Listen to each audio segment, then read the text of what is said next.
You're not getting it. It's not clocking to you.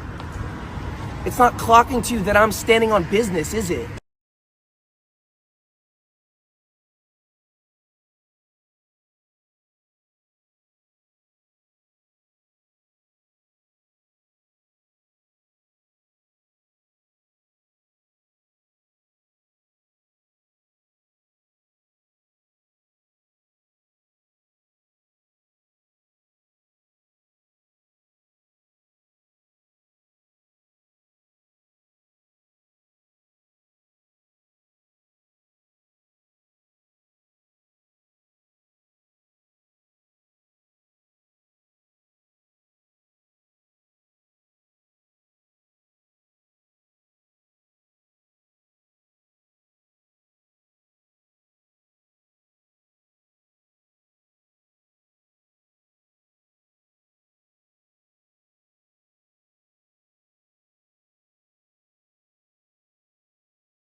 Well, I'm allowed to give her a pardon, but nobody's approached me with it. Nobody's asked me about it.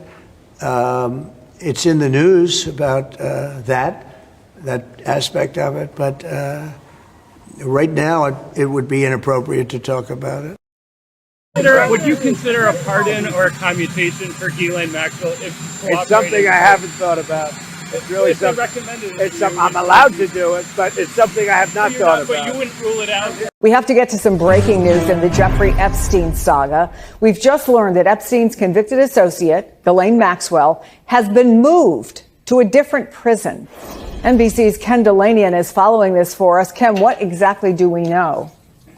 Good afternoon, Chris. Maxwell's attorney is confirming to us that the Federal Bureau of Prisons has transferred her from the minimum security facility where she was serving in Tallahassee to a federal prison camp in Bryant, Texas. And they are not saying why they did that. One way to look at this is that she's going to a slightly less restrictive facility from a minimum security prison to a prison camp, which is about half the size in Bryant, Texas. The differences are not large. And she already was, according to the Tallahassee Democrat, serving in what was called the honor dorm within that minimum security prison in Florida. So she had the most privileges. She had access to yoga and Pilates classes. She was living in a dorm-like setting. But it is notable that after speaking for 9 hours with the Deputy Attorney General under circumstances where her lawyers are suggesting she's providing information to the government, that they have now changed her circumstances within the federal prison system, and they are not saying why, again, to a slightly less restrictive facility in Texas, Chris. Ken Delanian, thank you. Are you still talking about Jeffrey Epstein? This guy's been talked about for years. You're asking... We have Texas, we have this, we have all of the things. And are people still talking about this guy, this creep? That is unbelievable.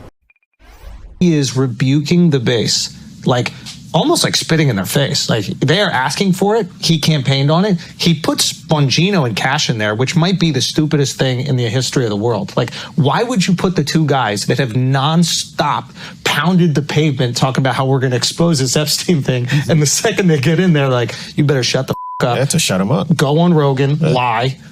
Like, it is a very peculiar thing. It worked in that I think it moved any of the smoke off of Trump, because at least for me, I was like, there's no way that he's involved if he's putting Bongino and Cash in who have campaigned on exposing it.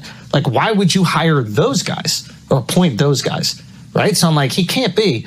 But the fact that he will not touch this, and then this last week, him doing the distractions, bro, dropping the MLK file. Like, who asked for the MLK file? The second he started talking about Obama, I was like, oh, he's guilty. Yeah. Also, like, why are you talking about Obama and treason? You got a guy who has sex with teenagers that you are protecting.